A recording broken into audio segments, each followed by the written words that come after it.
नमस्कार दोस्तों, good morning. मैं राशिद अली आपके लिए लेके आया हूँ मोटिवेशन स्टोरी रामायण के ऊपर। तो आइए शुरू करते हैं। मनुष्य के मन और पैराशूट में यही समानता होती है कि ये दोनों तब तक काम करते हैं जब ये दोनों खुले होते हैं। वीडियो में कही गई बातों को खुले मन के साथ सुनिएगा। वक्त कब क्या रंग दिखाए हम नहीं जानते, वरना जिस राम को रात में राज्य मिलने वाला था उन्हें सुबह वनवास न मिलता। यह घटना इस बात का उदाहरण है। चाहे मनुष्य हो या भगवान, हर किसी को कठिन परिस्थिति का सामना करके आगे बढ़ना पड़ता है। लोग भगवान की पूजा तो करते हैं पर कभी उनके चरित्र की अच्छी आदतों को ग्रहण करने की कोशिश नहीं करते। आज मैं आपको बताने वाला हूँ रामायण से जुड़ी कुछ ऐसी बातें जिनको आपको जानना बेहद जरूरी है। ये कोई धार्मिक प्रवचन वाली वीडियो नहीं है। आज की वीडियो में आपको मैं वह बातें बताने वाला हूँ जो आज के समय में आपको सही मार्गदर्शन देने में उतनी ही सक्षम होगी जितनी कि रामायण काल में हुआ करती थी। सबसे पहली बात तो भगवान श्री राम ने अपने जीवन काल में कोई ग्रंथ नहीं लिखा और न ही प्रवचन दिए। उन्होंने कभी खुद को ईश्वर का अवतार बताकर बुराइयों को मिटाने का अभियान नहीं चलाया, बल्कि उन्होंने अपना जीवन कुछ ऐसा बनाया जिससे लोग कुछ सीख सके। अपने जीवन में आने वाली हर परेशानियों को उन्होंने हंसकर स्वीकारा और अपने जीवन का उदाहरण बनाकर यह बताया कि जीवन एक ऐसा सफर है जहां इंसान को हर तरह का अच्छा बुरा तजुर्बा मिलता है। अच्छे पलों का तो हम भरपूर आनंद उठाते हैं, पर मुश्किल की घड़ी में हम अक्सर भाग्य को कोसने लगते हैं।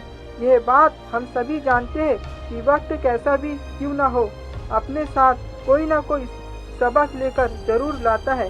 लेकिन कभी कभी हम सीख को समझ नहीं पाने में सक्षम नहीं हो पाते। हम हमेशा अपने जीवन काल के उस समय में खोए रहते हैं, उससे उभर नहीं पाते जिसने हमें दुख दिया हो। हर इंसान अपने जीवन में आए अच्छे और बुरे वक्त को हमेशा याद रखता है, लेकिन इसका मतलब ये नहीं कि आप अपने बुरे वक्त को लेकर बैठे रहे, बल्कि आपका तो फर्ज ये बनता है कि अपने जीवन काल की मुश्किल घड़ियों से सीख ले और जिंदगी में आगे बढ़े। रामायण से ये बात साफ साफ अंकित होती है कि दुख से कोई बड़ा शत्रु नहीं। ये दुख व्यक्ति को साहस खत्म कर देता है, वह व्यक्ति की सीख खत्म कर देता है और सब कुछ नष्ट कर देता है। कहने का अर्थ यह है केवल इतना कि हमेशा अपने आज में जीने का प्रयास करें, क्योंकि जो बीत गया वह कभी लौटकर नहीं आ सकता। लेकिन अगर आप उसके दुख में रहेंगे तो जीवन में कभी कुछ हासिल नहीं कर पाएंगे। रामायण के अनुसार किसी भी मनुष्य में किसी भी नेक उद्देश्य की प्राप्ति के लिए निम्नलिखित गुणों का होना आवश्यक है। पहला, सबसे पहले उदासी व दुखी न होना, अपने कर्तव्य पालन की क्षमता, कठिनाइयों का बलपूर्वक सामना करने की क्षमता। रामायण के अनुसार हमेशा प्रसन्न रहना कुछ ऐसा है जिसे प्राप्त करना कठिन है। कहने का अर्थ यह है कि प्रसन्नता और दुख आते जाते रहते हैं। ऐसा हो ही नहीं सकता कि सिर्फ प्रसन्नता ही बनी रहे। इसीलिए अपने दुखों से हार कर अपने जीवन का अंत कर देने में कोई भलाई नहीं होती, बल्कि सुख और आनंद का रास्ता जीवन से ही निकलता है। जो व्यक्ति हमेशा अच्छा और मीठा बोलता है, हर समय अपनी भाषा का ध्यान रखता है, किसी भी परिस्थिति में बुरे शब्दों का प्रयोग नहीं करता है, वह व्यक्ति जीवन में हमेशा प्रगति करता है। ये सशक्त सत्य है कि बोलने से पहले शब्द मनुष्य के वश में होता है, किंतु बोलने के बाद मनुष्य शब्दों के वश में हो जाता है। ये बोले गए शब्द ऐसी चीज है जिसकी वजह से इंसान या तो दिल में उतर जाता है या फिर दिल से उतर जाता है। इसीलिए हमेशा बातों को ध्यान पूर्वक करें, क्योंकि हमें तो कहकर भूल जाते हैं लेकिन लोग उसे हमेशा याद रखते हैं। भगवान श्री राम को मर्यादा पुरुषोत्तम भी कहा जाता है, क्योंकि उन्होंने अपने जीवन काल में मर्यादा उल्लंघन नहीं किया, साथ ही वह हमेशा अनुशासन में रहे।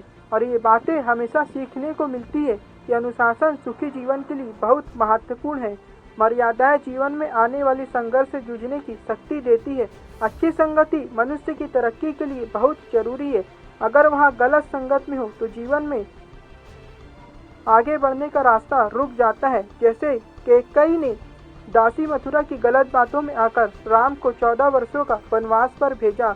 सब कुछ जानते हुए भी भगवान श्री राम ने उसे स्वीकारा, क्योंकि यहाँ बात वह बताना चाहते थे कि बच्चों के लिए उस कर्ज को चुकाना मुश्किल है जो उनके माता पिता ने उन्हें बड़ा करने के लिए किया है।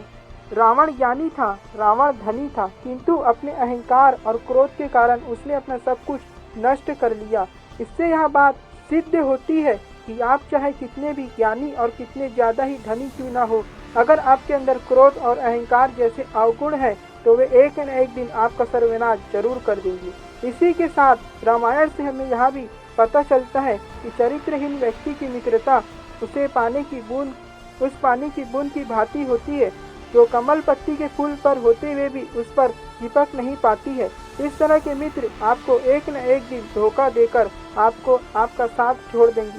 दोस्तों, रामायण की कहानी देखने या सुनने से ज़्यादा महत्वपूर्ण है कि आप उसमें कही गई अच्छी बातों से अपने जीवन में उतारें। दोस्तों, मनुष्य के जीवन में जो भी घटना घटित होती है उसमें कहीं ना कहीं उसकी अच्छाई छुपी होती है, और आज की इस वीडियो बनाने का उद्देश्य भी मेरा यही था कि मैं कम शब्दों में और कम समय में आपको रामायण से कुछ अच्छी बातों का ध्यान करा सकूं। अगर मेरा प्रयास आपको पसंद आया है तो इसको ज़्यादा से ज़्यादा शेयर कीजिए और हमारे इस प्रयास का हिस्सा बनिए। मैं मिलूँगा आपसे अगली वीडियो में जो आपको दिखाए एक सकारात्मक ऊर्जा और भर दे एक नई दिशा। जय हिंद, जय भारत।